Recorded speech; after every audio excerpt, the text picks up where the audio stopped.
네, 조금 전에 카카오뱅크 실적이 발표됐습니다. 실적 수치 확인해보고 가도록 할 텐데요.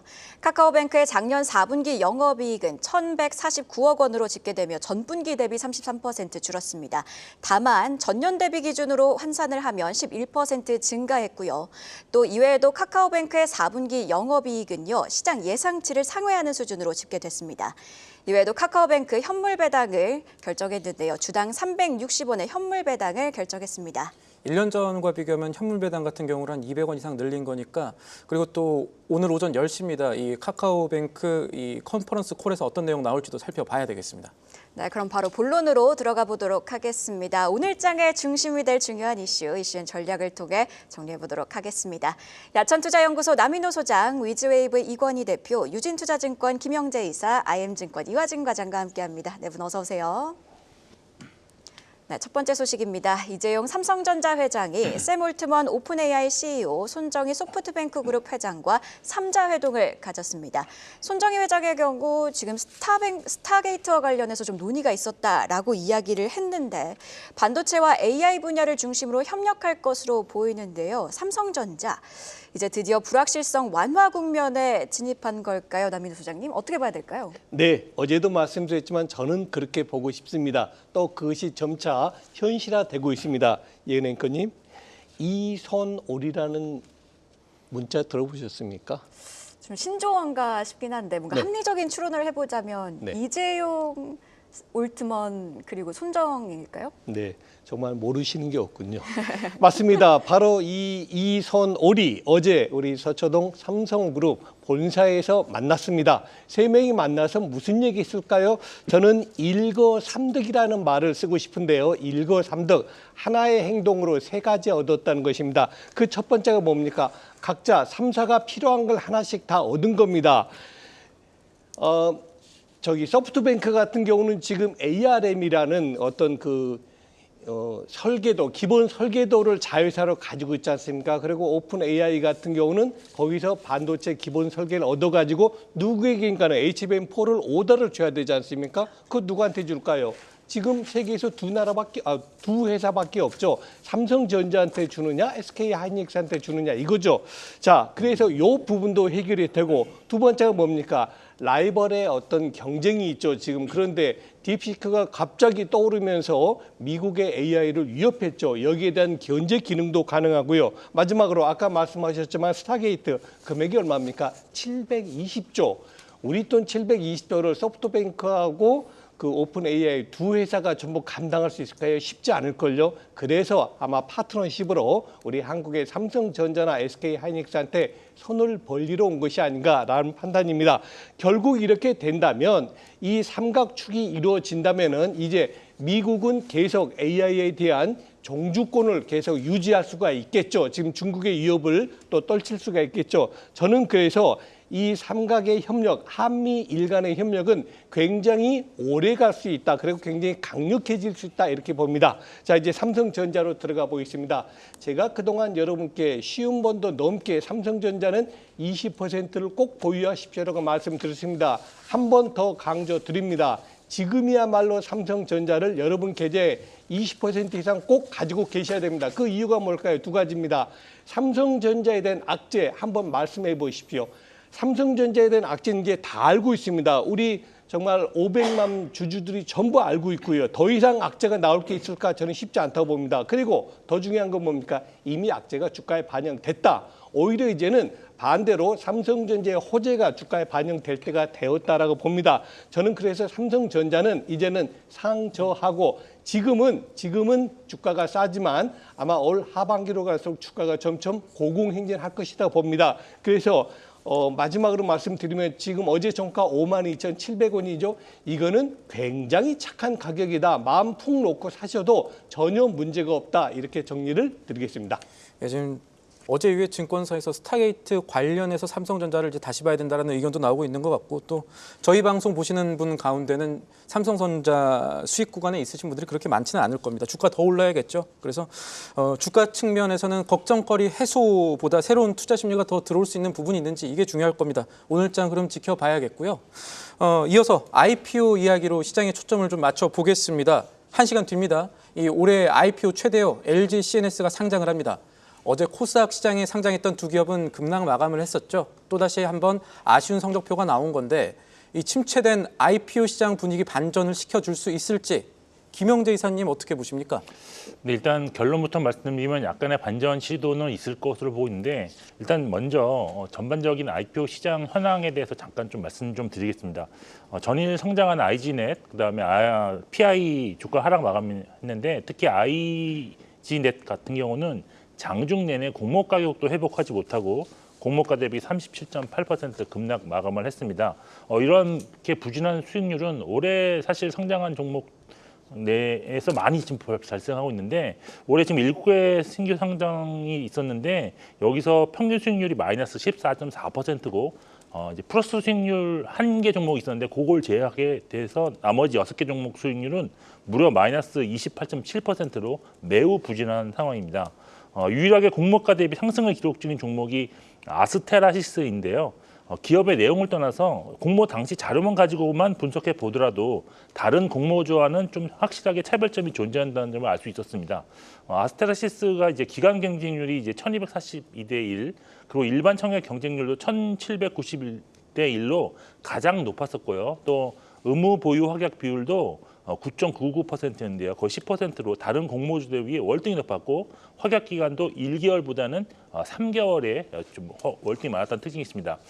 이제 의무 보유 확약 비율은 기관들이 일정 기간 팔지 않는 것을 약속하고 공모주를 배정받는 그런 방식인데요. 그만큼 회사의 내용이 좋다는 반증이라고도 할 수 있겠습니다. 그리고 기업 내용을 보더라도 미용기기 제조업체로서 전체 매출의 70% 이상을 수출하고 있고 영업이익도 좀 꾸준히 발생하고 있는 기업입니다. 또한 같은 업황을 공유하는 좀 미용기기 업체 클래시스라든지 원텍처럼 밸류에이션을 쉽게 비교할 수 있는 종목이 있었다는 특징도 있었습니다. 올해 지금 상장 7개 종목 중에서 4개 종목은 장중에조차도 공모가에 도달하지 못했다는 점에서 앞으로의 공모주 청약은 좀 신중하실 필요가 있다라고 보고 있는데요. 청약률이 너무 낮거나 또한 청약했을 때 첫날 유통 물량이 좀 많거나 또 의무 보유 확률이 제로에 가까운 종목은 청약을 안 하시는 것이 좋다고 보이고요. 청약한 종목이 첫날 공모가 대비 높을 경우는 일단은 매도해서 차익 실현하시는 것이 좀 필요하다고 보고 있습니다. 오늘 이제 본론 들어가서 코스피에 상장하는 LG그룹의 IT 서비스를 담당하는 LG CNS 같은 경우에는요. 앞에서 말씀드렸던 투자 전략을 바탕으로 분석해 본다면 기관과 일반 청약 경쟁률은 한 120대 1 수준으로 조금 좀 낮았지만 의무 보유 확약 비율은 올해 상장한 종목들 중 가장 높은 10.5%입니다. 그리고 이제 상장한 종목 중에서 비교할 수 있는 종목이 있다는 점도 좋은 점인데 삼성 SDS를 볼 수가 있겠습니다. 현재 지금 삼성 SDS가 현재 주가가 지금 밸류에이션상 올해 예상 실적 기준 PER 12배 수준에서 지금 거래가 되고 있는데 LG CNS 공모 가격이 61,900원, 요것은 올해 예상 실적 기준으로 한 PER이 13.8배 정도 되니까 크게 고평가된 수준은 아니라고 볼 수 있습니다. 따라서 LG CNS 경우 오늘 장중 공모가를 넘을 가능성이 좀 있다고 좀 보고 있는데 그럼에도 만일 못 넘거나 또는 앞으로의 주가가 공모가 미만에서 꾸준하게 거래된다면 저점 매수대가 저는 충분히 들어올 수 있다라고 볼 수 있고 혹시 오늘 매도하지 못하셨더라도 장기적 관점에서 접근하신다면 충분히 좀 수익을 내시지 않을까라고 판단을 하고 있습니다. LG CNS 장기적인 관점으로 볼 때 공모가보다 높은 주가 전망을 해주셨습니다. 과연 LG CNS IPO 시장의 구원투수가 되어줄지 오늘장 흐름 함께 주시해 보시죠. 자, 이번에는 자동차 업계로 눈을 돌려보겠습니다. 트럼프발 관세 폭탄 우려에 배당락까지 겹치면서 국내 자동차 업체들의 주가가 최근 내리막길을 걷고 있습니다. 관세 압박이 일부 완화되면서 어제 장중에는 좀 반등을 하나 싶었더니 결국 보합권에서 마감을 했는데 아직 상승을 기대하기엔 좀 더 시간이 필요한 걸까요, 이건희 대표님? 일단 지금 전체적으로 전 글로벌 차원에서 보면 테슬라를 제외하고는 자동차 업종이 좋지는 않습니다. 예, 그리고 특히 이제 그 중에서 이제 현대차 그룹은 그래도 실적으로 잘 방어를 해주고 있음에도 불구하고 주가는 여전히 모멘텀을 못 찾고 있는데요. 그 와중에 이제 트럼프 대통령이 멕시코와 캐나다에 대한 고율 관세 부과 조치를 하면서 충격을 받으면서 기아 같은 경우는 2월 3일 날 5.78% 하락을 했죠. 멕시코에 공장이 있다는 이유가 가장 컸던 것 같고요. 현대차 같은 경우 1.94% 하락을 했는데 어제 이제 발표가 또 바로 나왔습니다. 한 달 유예 조치, 한 달 유예하겠다 이 관세 부과 조치를. 이거 이제 결국엔 관세 부과를 안 하겠다, 당분간 안 하겠다라고 얘기했는데도 불구하고 주가는 기아는 반등을 좀 보여주다가 결국엔 한 0.62% 정도 상승 마감을 했고요. 현대차는 오히려 0.5% 빠졌습니다. 그래서 갖고 계신 분들은 좀 화가 나셨을 텐데 한 달 유예에도 여전히 이제 시장은 불확실성이 잔존하고 있다라고 좀 생각하고 있는 거고요. 배당일이 또 여전히 또 남아 있어서 추가 하락도 우려가 된다라고 좀 얘기를 하고 있습니다. 그래서 자동차 업종은 전반적으로 미국 관세 정책에 따라서 직간접적인 타격이 불가피하다라고 지금 이게 나오면서 작년에는 한 해 내내 피크아웃 논란 때문에 주가가 못 갔는데 올해는 지금 또 관세 불확실성 때문에 지금 계속 지금 주가가 안 좋은 모습을 좀 보여주고 있죠. 자동차 산업이 이제 관세 전쟁의 피해를 가장 많이 받을 업종으로 꼽힌다라는 거는 뭐냐면 이게 B2C로 가기 때문에 가격을 전가하기가 굉장히 좀 어렵습니다. 만약 관세를 부과한다라고 하면. 네, 오히려 이제 기술력이 높은 중간재 같은 경우는 최종 소비자한테 이것들을 가격을 다 전가할 수 있는데 여긴 전가하기가 어렵기 때문에 그런 마진율이 줄어들지 않겠냐라는 그런 분위기가 좀 해석이 나올 수밖에 없고요. 미국의 투자 매체 같은 경우도 미국에서 팔리는 자동차 수백만 대는 대부분 캐나다랑 멕시코에서 조립을 하고 있기 때문에 사실 이게 또 미국한테도 별로 좋은 정책은 아닙니다. 물가를 올릴 수 있는 정책이 될 수 있습니다. 예, 그래서 지금 이런 부분들을 걱정을 하고 있는데 물론 이제 한 달간 유예가 됐기 때문에 이런 부분들 앞으로 어떻게 될지 좀 지켜보셔야 될 것 같고요. 멕시코에서만 지금 지난해 396만 4천 대 가량의 자동차가 생산됐는데 그중에 거의 70%는 다 미국으로 수출됐습니다. 미국으로 다 들어왔고요. 현대차 그룹도 이제 이 두 국가죠. 이제 멕시코의 한 16개사, 캐나다의 한 12개사, 작은 이제 그 계열사까지 따지면 거의 지금 28개 회사를 갖고 있고요. 기아는 이제 지난해 멕시코 공장에서 27만여 대 정도를 생산을 했고 특히 이제 K4라는 우리나라에 없는 차인데 그 모델이 굉장히 많이 팔렸고요. 그 중에 한 62%가 미국에 이제 들어갔습니다. 그래서 이제 이런 부분들이 여전히 현대차보다는 기아의 지금 주가에 좀 하방 압력을 좀 누르고 있는 상황이다라고 보시면 될 것 같고요.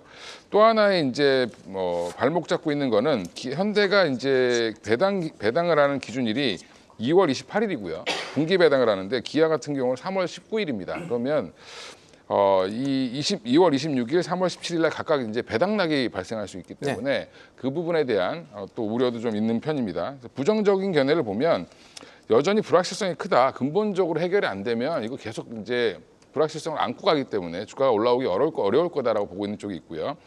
긍정적인 견해는 GM이나 포드, 닛산 이런 글로벌 타 완성체 업체 대비해서는 현대차가 멕시코의 포지션이 현대차 그룹이 적기 때문에 상대적으로 좋을 거다라고 또 얘기하는 쪽도 있습니다. 그래서 이런 부분들은 고려를 하셔야 될 것 같은데 개인적으로는 당분간 자동차 섹터는 별로 사고 싶지 않다라고 말씀드리겠습니다. 그러니까 지금 당장은 반등의 촉매가 찾기 쉽지 않다 이런 뜻으로 그렇습니다. 읽히고 있는데 네. 그래도 자동차 업계 가격 메리트 자체는 높아졌다는 점 눈여겨볼 만한 포인트가 될 것 같습니다.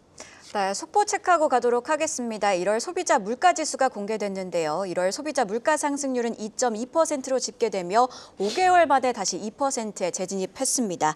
세부적으로 또 살펴보시면 1월 석유류 가격이 7.3%나 상승한 것으로 나타났고요. 또 채소 가격이 4.4%나 올랐는데 내수가 부진한 상황 속에서 물가가 다시 한번 또 경제 부담이 되진 않을까 우려스러운 상황입니다. 자, 그리고 키움증권도 실적을 발표했습니다. 작년 영업이익이 1조 982억 원으로 집계되면서 전년 대비 94.5% 증가했습니다. 물가가 예상보다 높다는 얘기는 이 거시경제 측면에서 봤을 때 기준금리 낮추기 쉽지 않은 상황이 된다라는 얘기기도 합니다. 계속해서 이 다시 상승 곡선 그리고 있는 알테오젠 소식 짚어보죠. 어제 1,550억 원 규모의 제3자 배정 유상증자 공시가 나왔습니다.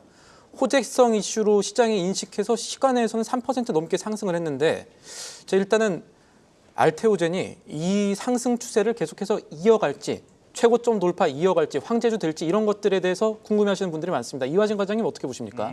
일단은 최근 제약바이오에 대한 자금 조달 이슈가 확실히 시장에 대한 분위기는 좀 달라진 것 같습니다. 물론 이제 작년에도 6월이었죠. 그 당시 ABL 바이오가 ADC 이중 항체만으로 이제 R&D 비용으로 한 1,400억 원을 이제 PE나 이제 벤처 캐피탈에 자금 조달을 했습니다. 특히 이번 같은 경우는 일단 증권사들이 많은 자금 조달이 좀 들어왔다는 점이 눈여겨볼 수가 있을 것 같고, 물론 이제 그동안 사실 뭐 부동산 PF 쪽에 대한 자금에 대한 폭을 굉장히 많이 썼던 측면에서 특히나 그 많은 섹터 중에서 변동성이 굉장히 클 수 있는 제약바이오 섹터의 자금 조달이 나왔다는 점을 봤을 때는 그만큼 우리나라 K바이오의 위상이나 여기에 대한 기대감이 더 클 수 있다를 좀 보이고 있습니다. 물론 이제 알테오제 내년 되면은 이제 마일스톤 자체만으로도 1.3조에 대한 판매 마일스톤을 받을 수 있는 상황이긴 하지만은 그만큼 이제 1년이나 시간이 굉장히 좀 중요한 시간이고 빠르게 물론 박승재 대표님도 이게 1,550억 원에 대한 자금 물론 추후에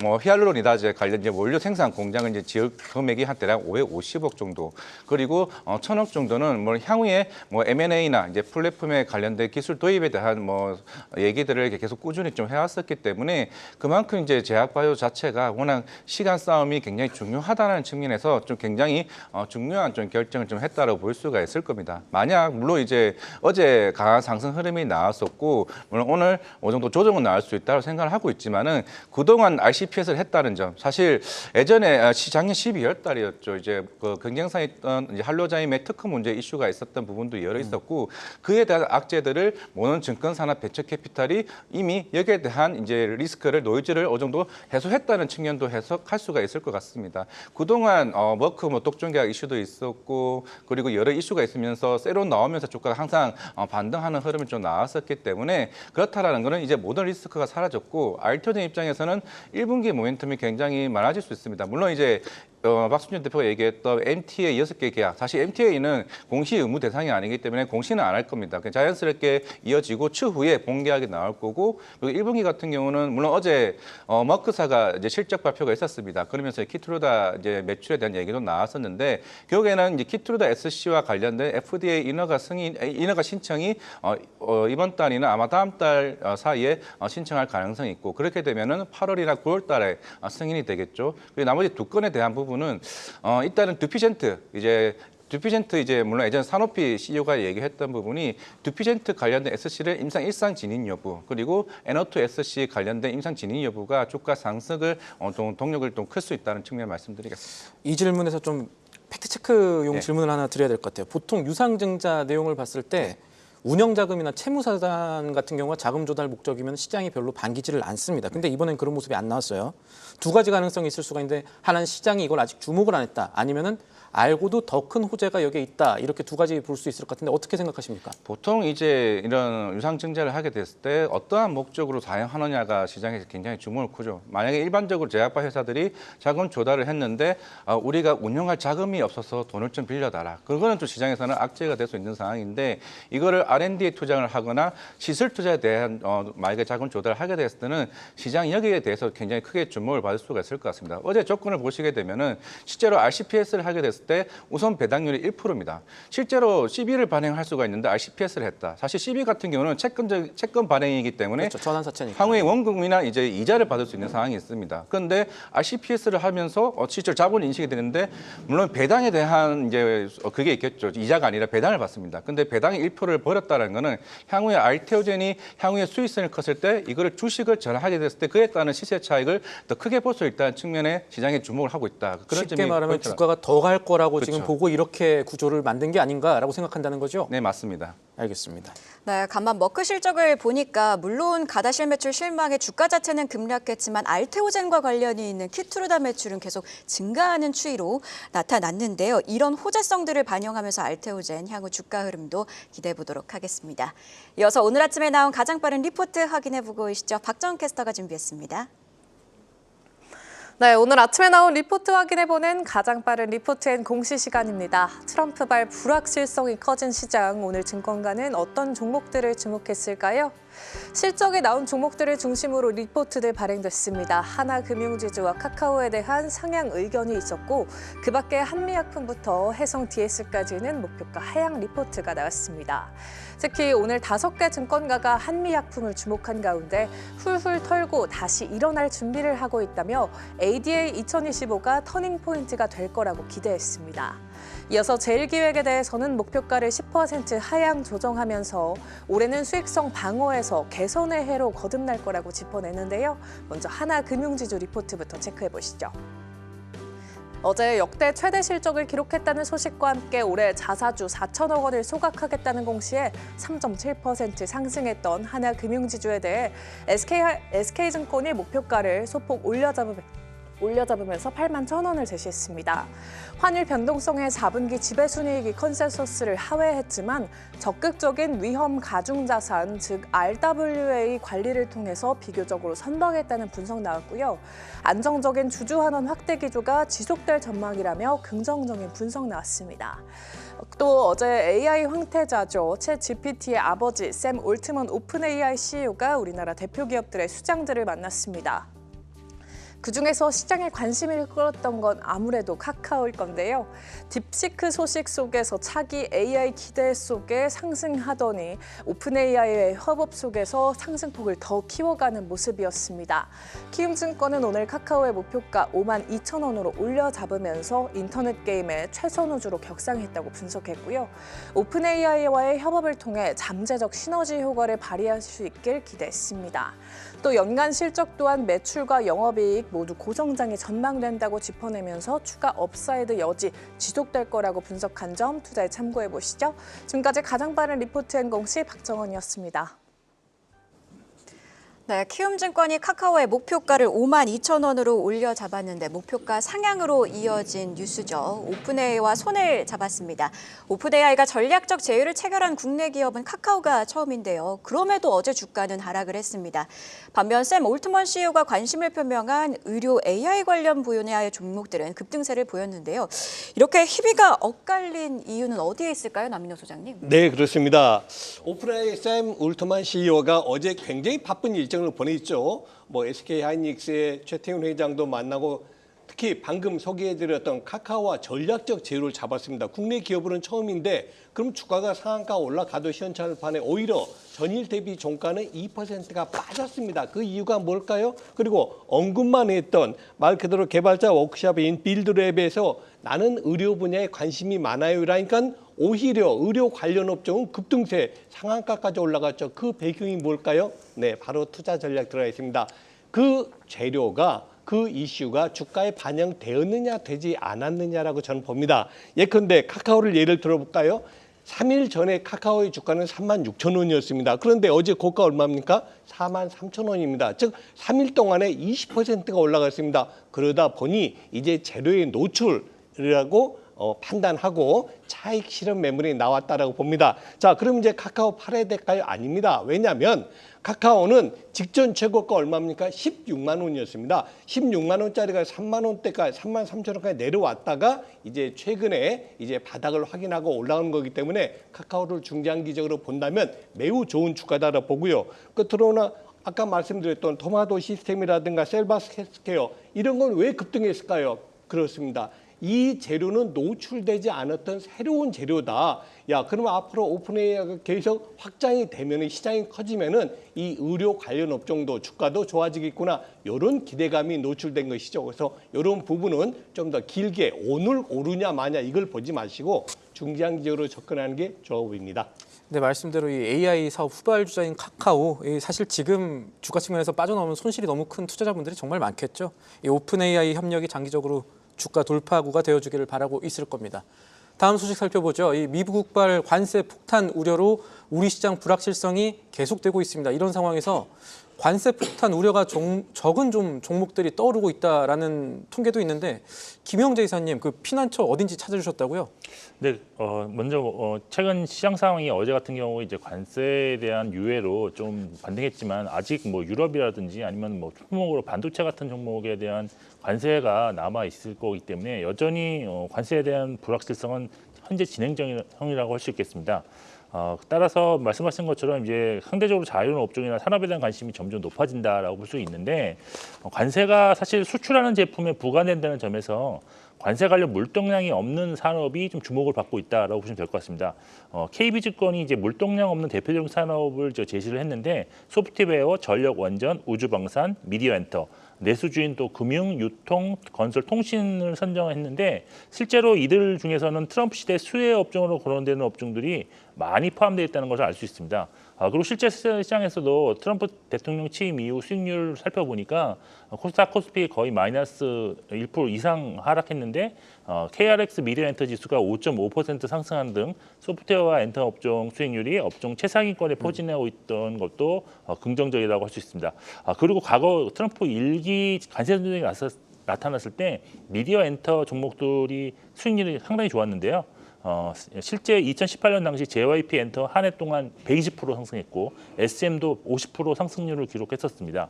이는 트럼프 관세 정책이 서비스업은 규제 대상에 포함되지 않는 점도 있었고요. 또 앨범이나 굿즈 같은 기획 상품들은 관세 대신 소비자에게 또 전가할 수 있는 가격으로 특징이 있어서 현재 나타나는 엔터주 강세는 좀 더 이어질 수 있기 때문에 투자자 여러분도 지속적으로 관심이 필요하다고 보고 있습니다. 엔터주 같은 경우는 아무래도 K-팝들이 뭐 해외 수출도 되고 있기 때문에 그런 부분들은 좀 봐야 될 것 같고, 앞선 코너에서 풀무원 같은 내수주 이번에 관심 가져볼 만하다, 적어도 오늘장 유효하다, 뭐 이런 투자 의견도 나왔었거든요. 그러면은 내수주 중에서 이 방금 말씀하신 논리대로라면 어떤 종목들 좀 봐야 되는지, 관심 가시는 부분들이 어디 있는지 이런 것들 좀 궁금합니다. 네, 일단 뭐 내수주 중에서는 아무래도 이제 실적이 얼마큼 개선되느냐가 가장 중요하다라고 보고 있는데, 특히 그런 관점에서 보면 최근 대량 거래를 수반하고 반등이 좀 관찰되는 건설주에 대한 관심은 좀 필요하지 않을까라고 보고 있습니다. 네. 건설주는 사실 과거 2018년 트럼프 1기 시대에도 대북 정책 수혜 기대감으로 아주 크게 상승한 적이 있었던데요. 근데 현재 주목해야 될 점은 이것은 아니고, 현대건설이 4분기 실적에서 과감한 비용을 정리를 통해서 올해 이익 성장에 대한 기대감을 한층 높여졌다는 점, 그리고 건설주 같은 경우는 원전 관련해서도 수혜를 기대할 수 있는 점이 투자 포인트라고 할 수 있겠습니다. 그리고 내수주 차원에서도 인터넷 포털도 좀 보셔야 되는데, 네이버 카카오가 이제 내수주에 해당한다고 볼 수 있습니다. 근데 두 종목이 최근 양호한 주가 흐름이 사실 뭐 이거를 전부 반영한 건 아니겠지만 관세에 대해서 상대적으로 자유로웠던 점도 일부 주가 상승에 반영은 되었을 것 같습니다. 개인적으로 탑픽은 이제 관세 정책 전반적으로 보면 하이브와 두산 에너비티, 현대건설을 설정하고 싶은데요. 하이브 같은 경우는 올해 BTS 완전체 활동으로 하반기부터 이제 이런 것이 되면서 여기에 또 다양한 IP를 보였다는 점, 그리고 두산 에너비티는 미국과 협력을 통해 국내 1등 기업으로서의 프리미엄이 계속 주가에 반영할 수 있고, 현대건설은 원전 관련주면서 올해 확실한 실적 개선이 전망되는 것이 투자 포인트인데, 이 세 종목 모두 지금 기관과 외국인이 매우 집중적으로 매수하고 있다는 특징이 있다는 점도 참고하시면 좋을 것 같습니다. 네, 수급까지 붙은 하이브, 두산 에너빌리티, 현대건설 관세 전쟁 무풍지대 토픽으로 꼽아주셨습니다. 자, 이번에는요, 오늘장 섹터 전략 확인해 보도록 하겠습니다. 이건희 대표님께서 전력기기 섹터 가지고 오셨는데요. AI 테마로 아주 뜨겁게 달리다가 최근에는 딥시크 쇼크에 좀 조정을 받았는데, 오히려 이렇게 하락한 건 매수의 기회다, 이렇게 보고 계시는 걸까요?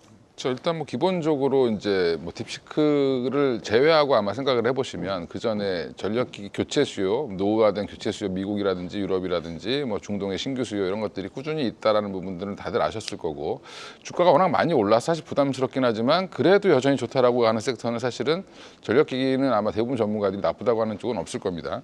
일단 중국의 AI 데이터, 미국의 AI 데이터 센터 수요가 올해부터 본격적으로 이루어진다라는 건 XAI가 지난번에 LS 일렉트릭의 이제 기사나 보도를 통해서 이제 알려졌는데, 이런 부분들 보면 딥시크 여파가 그러면 어디까지 갈 거냐, 이미 좀 소화가 다 되고 있죠. 한 열흘 넘었다 보니까 미국 시장에서 이제 딥시크 얘기를 하는 사람이 거의 없어졌습니다. 근데 우리나라는 아직도 딥시크 좀 얘기를 하고 있는 상황인 것 같고요. 딥시크를 여전히 분석해 보면 그냥 마지막에 한번 돌릴 때 비용이 뭐 80억 달러 이렇게 얘기를 한 거지, 사실은 뒤에 더 있을 수 있다. 엄청난 이 모회사가 원래 주식 트레이딩을 통해서, 단기 트레이딩을 통해서 돈을 벌었던 회사이기 때문에 그 어마어마하게 번 돈을 가지고 지표를 조 단위로 샀을 거다라는 얘기가 좀 있습니다. 그리고 지금 이런 그 회사들이 대부분 뭐 알리바바라든지 텐센트라든지 큰 기업들의 투자를 받고 있는 회사들이기 때문에 이 회사들이 돈을 막대한 물량을 투자해서 했다라는 건 당연히 그럴 수밖에 없다고 보고 있고요. 그렇게 되면 오히려 지금 이게 딥시크는 긍정적인 효과다라고 보시면 될 것 같습니다. AI가 좀 더 가속화되면서 전력기기에 대한 수급은 오히려 더 늘어날 수 있다. 그래서 반도체라든지 전력기기 빠졌을 때 오히려 좀 기회라고 보시고 접근해 보시면 좋을 것 같고요. 주요 종목은 자막으로 보시면 될 것 같습니다. 예, 현대 일렉트릭, LX 일렉트릭 이렇게 지금 자막으로 나오고 있죠. 예, 마지막으로 오늘 개장 전 체크해야 될 포인트도 정리해 보겠습니다.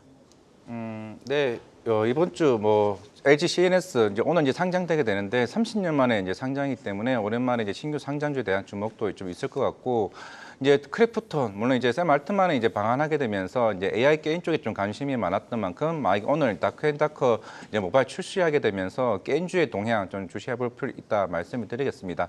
그리고 이제 미국 실적 발표 물론 지금 이제 알파벳이 이제 실적 발표가 나오게 되면서 뭐 시간 내에서 하락을 하고는 있습니다만은 캐펙스 투자를 이제 강하게 늘렸죠. 그런데 엔비디아가 아닌 브로드컴이 지금 4% 이상 상승을 하고 있습니다. 그 캐펙스 투자에 따른 당연히 그러니까 구글 같은 경우는 이제 TPU 쪽에 대한 캐펙스 투자가 이제 본격적으로 이루어지게 되면서 이제 특수 목적 프로세스, 이제 주문형 반도체에 대한 수요가 여러 빅테크 업체들에 대한 가이던스가 좀 뒤바뀌고 있다는 점을 좀 주시해볼 필요 있다 말씀을 드리겠고요. 그리고 오늘 우리나라 실적 발표 물론 이제 카카오뱅크도 나왔고 키움증권도 나왔습니다. 그리고 삼성중공업이나 이제 KB금융에 대한 실적 발표 주목할 필요 있다 말씀드리겠습니다. 네, 이슈엔 전략 네 분의 전문가와 함께 개장 전 꼭 확인해야 할 뉴스들 체크하고 전략까지 세워봤습니다. 고맙습니다. 계속해서 다양한 경제 이슈를 알고 싶다면 구독과 좋아요, 알림 설정 부탁드립니다. AI 캐스터 권미정이었습니다.